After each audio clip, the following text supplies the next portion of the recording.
Hi, welcome to Ajobles Learning. തൊട്ട് മുമ്പ് നടന്ന കേട്ടറ്റ് എക്സാമിൻ്റെ റിസൾട്ട് വന്നു. നമുക്കറിയാം ഡിസംബറിൽ വിളിച്ചു, ഫെബ്രുവരിയിലായിരുന്നു എക്സാം നടന്നിട്ടുള്ളത്. തൊട്ട് മുമ്പ് അതിൻ്റെ റിസൾട്ട് വന്നു. ഇനി നമുക്ക് മുമ്പിലുള്ളത് വെരിഫിക്കേഷൻ ആണ്. നിങ്ങൾക്കറിയാം എന്താണ് വെരിഫിക്കേഷൻ? നമ്മുടെ റിസൾട്ട് വന്നാൽ പിന്നെ നമ്മൾ സർട്ടിഫിക്കറ്റിന് വേണ്ടി നമ്മൾ ആദ്യം DO ഓഫീസിൽ വെരിഫിക്കേഷന് പോകും. അപ്പോൾ പലപ്പോഴും ഇതിനെക്കുറിച്ച് കൃത്യമായ ധാരണ കേട്ടറ്റ് എഴുതിയ ഉദ്യോഗാർത്ഥികൾക്ക് ഉണ്ടാവാറില്ല. എന്തൊക്കെ ഡോക്യുമെന്റ്സുകളാണ് വേണ്ടത്, അതുപോലെ എന്നാണ് അപ്ലൈ ചെയ്യേണ്ടത്, ഏതിലെ നമ്മൾ ഓഫീസിൽ ഡേറ്റ്, കൃത്യമായ ഡേറ്റ് എന്നായിരിക്കും, എങ്ങനെയാണ് നമുക്ക് അതിനെക്കുറിച്ച് വിവരങ്ങൾ കിട്ടുന്നത്? പലപ്പോഴും ഗ്രൂപ്പുകളിലൊക്കെ വെരിഫിക്കേഷൻ്റെ ഡേറ്റ് എന്നായിരിക്കും ഞങ്ങളുടെ എന്നൊക്കെ പറഞ്ഞിട്ട് വരാറുണ്ട്. അപ്പോൾ ഇതിനെക്കുറിച്ച് കംപ്ലീറ്റ് ഇതിൻ്റെ ഡീറ്റെയിൽസ് ആണ് നമ്മൾ ഇന്നത്തെ വീഡിയോയിൽ ചെയ്യുന്നത്. കൂടാതെ നമ്മുടെ ചാനൽ ആദ്യമായിട്ടാണ് കാണുന്നതെങ്കിൽ തീർച്ചയായും സബ്സ്ക്രൈബ് ചെയ്യാൻ മറക്കരുത്.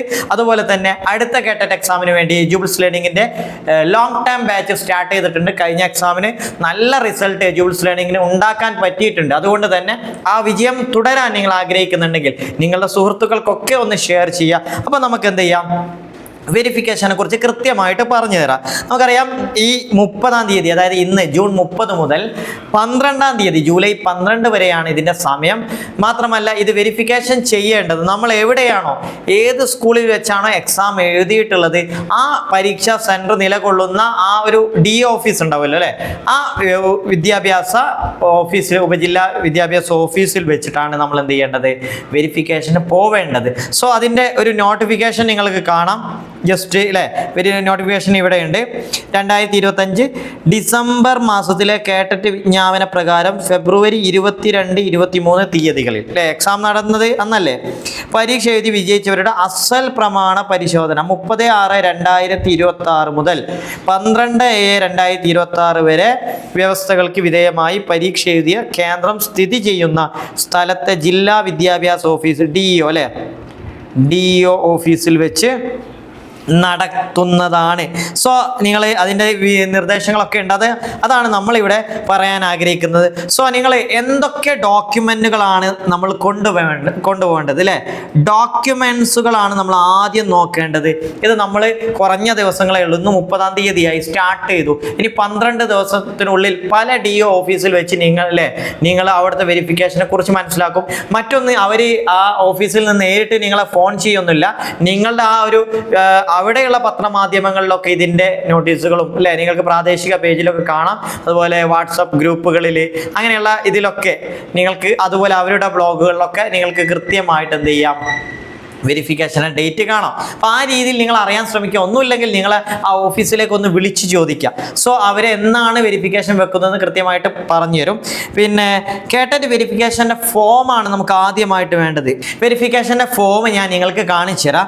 അതായത് ഇങ്ങനെയാണ് വരുന്നത്. നിങ്ങൾ നോക്കൂ, ഇവിടെ കാറ്റഗറി, ഏത് കാറ്റഗറിയാണ്, മന്ത്, ഇയർ ഓഫ് എക്സാം അല്ലേ, എക്സാം നടന്ന മാസം ഒക്കെ നിങ്ങൾക്ക് അറിയാലോ കൃത്യമായിട്ട്. ഞാൻ നേരത്തെ പറഞ്ഞു നിങ്ങളത് ഫെബ്രുവരി 22, 23 തീയതികളിലായിരുന്നു അല്ലേ. അതുപോലെ തന്നെ റോൾ നമ്പർ ചോദിക്കും. അപ്പോൾ നിങ്ങൾക്ക് ആ ഹാൾ ടിക്കറ്റിൽ കാണാം നിങ്ങളുടെ റോൾ നമ്പർ, എക്സാമിനേഷൻ സെൻറ്റർ, പരീക്ഷാ സെൻറ്ററിൻ്റെ പേര്, നിങ്ങളുടെ പേര്, പിന്നെ നിങ്ങളുടെ address, gender, date of birth, മാറിപ്പോയത് ഡേറ്റ് ഓഫ് ബർത്ത് ആണ്. പിന്നെ നിങ്ങളുടെ ക്വാളിഫിക്കേഷൻ, SSLC മുതലുള്ള ക്വാളിഫിക്കേഷൻസ് ആണ്. ഇത് കുറച്ച് വലിയ കള്ളിയാണ് കൊടുത്തിട്ടുണ്ട്. പിന്നെ നിങ്ങൾ ഇതൊക്കെ കണ്ടോ, നിങ്ങൾ B.Ed.കാരാണെങ്കിൽ യൂണിവേഴ്സിറ്റി അല്ലെ ബോർഡിൻ്റെ പേര്, TTC ആണെങ്കിലും അതിൻ്റെ പേര് എഴുതണം. ജില്ല, നമ്മുടെ സ്റ്റേറ്റിന് പുറത്തുള്ള ആളുകളൊക്കെ ഉണ്ടാവുമല്ലോ.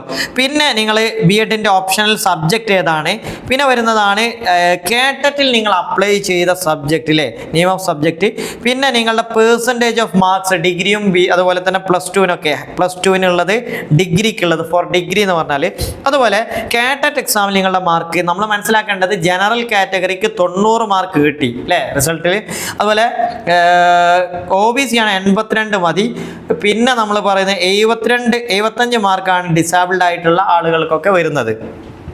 സോ നെക്സ്റ്റ് റിലീജിയൻ, കാസ്റ്റ്, അതുപോലെ കാറ്റഗറി അല്ലേ, OBC ആണോ, കാരണം നമുക്കറിയാം റിസർവേഷനുള്ള ആളുകൾക്ക് ആ സർട്ടിഫിക്കറ്റ് ഒക്കെ ഹാജരാക്കണം. സോ അത്തരം കാര്യങ്ങളൊക്കെ ഇവിടെ ഫില്ല് ചെയ്യണം. ലാസ്റ്റ് നിങ്ങളുടെ സിഗ്നേച്ചറും കൊടുക്കണം.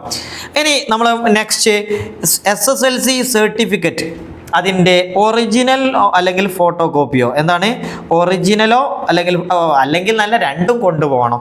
പിന്നെ +2 അതല്ലേ, +2 അല്ലേ, നമ്മൾ TTC ആണ് +2, അല്ലെങ്കിൽ നമ്മളിപ്പോൾ BEd ഒക്കെ ആണ് ഡിഗ്രി സർട്ടിഫിക്കറ്റ്, അതിൻ്റെ ഒറിജിനൽ സർട്ടിഫിക്കറ്റ് നമ്മൾ കൊടുക്കണം. ഒറിജിനലും ഫോട്ടോ കോപ്പിയും വേണം. ഇതിൻ്റെ ഒക്കെ ഒറിജിനൽ വേണം, ഫോട്ടോ കോപ്പി വേണം കേട്ടോ. പിന്നെ TTCയോ BEdോ ആയിരിക്കുമല്ലോ, അപ്പോൾ അതിൻ്റെയും സർട്ടിഫിക്കറ്റിൻ്റെ ഒറിജിനലും ഫോട്ടോ കോപ്പിയും നിങ്ങൾ ഹാജരാക്കേണ്ടതാണ്. പിന്നെ മറ്റു യോഗ്യതാ സർട്ടിഫിക്കറ്റ്, നമുക്കറിയാം കേട്ടറ്റ് 2011 വരുന്നതിന് മുമ്പൊക്കെ പല രീതിയിൽ സർവീസിൽ വന്നവരുണ്ട്, യോഗ്യത നേടിയവരൊക്കെ ഉണ്ട്. അവരെന്ത് ചെയ്യും, മറ്റ് യോഗ്യതാ സർട്ടിഫിക്കറ്റുകൾ നമുക്കറിയാം പല കാറ്റഗറിയിലും അല്ലെ, അറബിയും ഹിന്ദിയും ഒക്കെ എടുക്കുന്നവരുണ്ടാവും. സോ നെക്സ്റ്റ് വരുന്നത് ഹാൾ ടിക്കറ്റ് ആണ്. ഇവിടെ ഒറിജിനലും കൊണ്ടുപോകണം, അതിൻ്റെ ഫോട്ടോ കോപ്പി. ഹാൾ ടിക്കറ്റ് നഷ്ടപ്പെട്ടാൽ നമ്മൾ എന്ത് ചെയ്യണം, അഡ്മിറ്റ് കാർഡ് ഉദ്ദേശിച്ചു കേട്ടോ, നമ്മൾ ഡ്യൂപ്ലിക്കേറ്റിന് അപ്ലൈ ചെയ്യേണ്ടത് വരും. അതില്ലാതെ ഹാൾ ടിക്കറ്റ് നഷ്ടപ്പെട്ടാൽ ഇപ്പോൾ തന്നെ അതിൻ്റെ കാര്യങ്ങളൊക്കെ നിങ്ങൾ ചെയ്യണം. ഓക്കെ.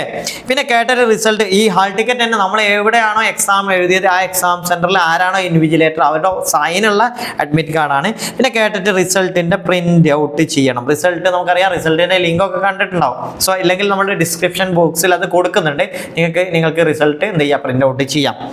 നെക്സ്റ്റ്, കേട്ടറ്റ് പരീക്ഷയ്ക്ക് മാർക്കിളവോട് കൂടി നമ്മൾ പറഞ്ഞല്ലോ, അങ്ങനെയുള്ള ആളുകളുണ്ടല്ലോ OBC എന്നൊക്കെ പറയുന്നത്, അവർ എന്ത് ചെയ്യണം, NCLO കാസ്റ്റ് സർട്ടിഫിക്കറ്റോ, അതായത് നമ്മുടെ എന്ത് ചെയ്യുക, NCLസിൻ്റെ നോൺ ക്രിമി ലെയർ സർട്ടിഫിക്കറ്റ് അല്ലെ കാസ്റ്റ് സർട്ടിഫിക്കറ്റ്. ഇത് SLC സർട്ടിഫിക്കറ്റിൽ കാസ്റ്റ് രേഖപ്പെടുത്തിയിട്ടില്ലാത്തവർക്ക് മാത്രമാണ് കേട്ടോ.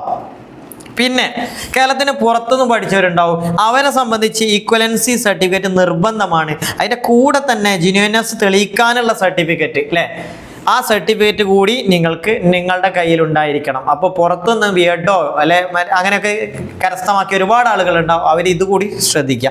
നെക്സ്റ്റ് നമ്മൾ കണ്ടോ, ഇൻവിജിലേറ്റർ ഒപ്പോട് കൂടിയ ഒറിജിനൽ കേട്ടറ്റ് അഡ്മിറ്റ് കാർഡ് ഇല്ലാത്തവർ അല്ലെങ്കിൽ നഷ്ടപ്പെട്ടവർ ഡ്യൂപ്ലിക്കേറ്റ് ഹാൾ ടിക്കറ്റിനെ അപേക്ഷിച്ച് ആ ഡ്യൂപ്ലിക്കേറ്റ് ഹാൾ ടിക്കറ്റാണ് ഹാജരാക്കേണ്ടത്. സോ അങ്ങനെ ആകുമ്പോൾ അത് മതി, മറ്റുള്ള ഇതൊന്നും വേണ്ട, ഡ്യൂപ്ലിക്കേറ്റ് ഹാൾ ടിക്കറ്റ് കൊണ്ടുപോയാൽ മതി.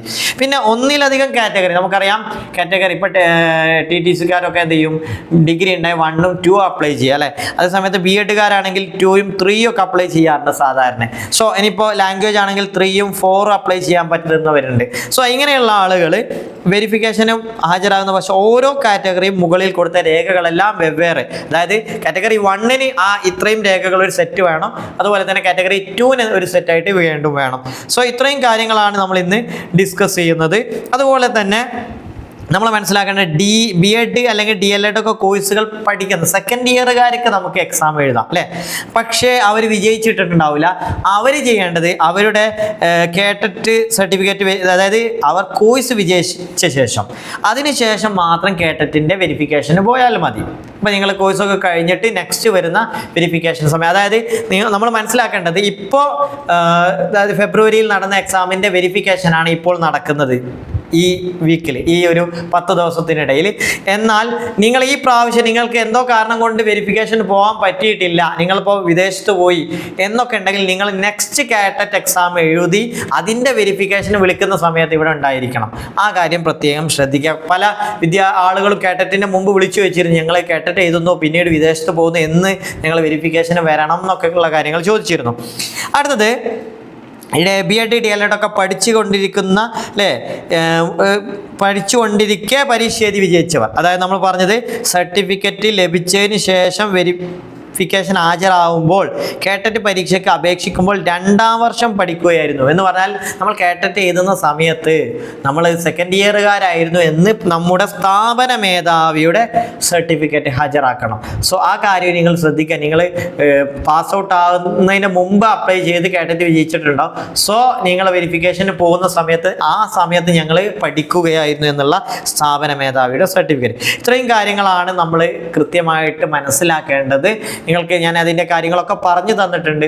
ഇനി നിങ്ങൾ എന്ത് ചെയ്യുന്നു, DO ഓഫീസുമായി കണക്ട് ചെയ്യുക. നിങ്ങളുടെ ലോക്കൽ നെറ്റ്വർക്കിലൂടെ വരുന്ന ഇതിൻ്റെ ഡേറ്റുകളെ കുറിച്ച് പലപ്പോഴും ഇതിൻ്റെ ഓരോ DO ഓഫീസിലും എന്നാണെന്ന് പറഞ്ഞിട്ടുള്ള സർക്കുലർ നിങ്ങൾക്ക് കാണാൻ പറ്റും. അഥവാ കണ്ടിട്ടില്ലെങ്കിൽ അവരുമായി കണക്ട് ചെയ്യുക. ഒരിക്കലും എന്ത് ചെയ്യരുത്, ഈ ഒരു സമയം നഷ്ടപ്പെടുത്തരുത്. കാരണം നമുക്ക് അടുത്ത LP UP എക്സാമിൻ്റെ നോട്ടിഫിക്കേഷൻ വരുന്നതിന് മുമ്പ് നമ്മൾ കൃത്യമായിട്ട് ഈ രേഖകളൊക്കെ ശരിയാക്കി വെക്കണം. നമുക്കൊരു കേട്ടറ്റ് കൂടി വരാനുണ്ട്. നമ്മൾ സമയം ഇങ്ങനെ നീണ്ടുപോവുകയാണ്. സർവീസിലുള്ള അധ്യാപകർക്ക് അവരുടെ സമയം നീട്ടി കൊടുത്തിട്ടുണ്ട്. ഏതായാലും നമ്മുടേതും അടുത്ത ഒരു എന്താ പറയുക ഡിസംബറിന് മുമ്പ് തന്നെ കാര്യങ്ങൾ നീങ്ങും എന്ന് നമുക്ക് പ്രതീക്ഷിക്കാം. കാരണം പിന്നെ നമുക്ക് അടുത്ത കാറ്റഗറി കൂടി വരാനുണ്ടല്ലോ. അപ്പോൾ LP-UP നോട്ടിഫിക്കേഷന് മുമ്പ് ഒരു കാറ്റഗറി കൂടി നമുക്ക് എഴുതാം. ഏതായാലും നമ്മുടെ ലോങ് ടേം ബാച്ച് സ്റ്റാർട്ട് ചെയ്തിട്ടുണ്ട്. താല്പര്യമുള്ള ആളുകൾക്കൊക്കെ അതിൽ ജോയിൻ ചെയ്യാം. കഴിഞ്ഞ പ്രാവശ്യം നല്ല റിസൾട്ട് തന്നെ അതിൽ നമുക്ക് നേടാൻ സാധിച്ചിട്ടുണ്ട്. സോ ആ വിജയം വീണ്ടും തുടരാം. Thank you.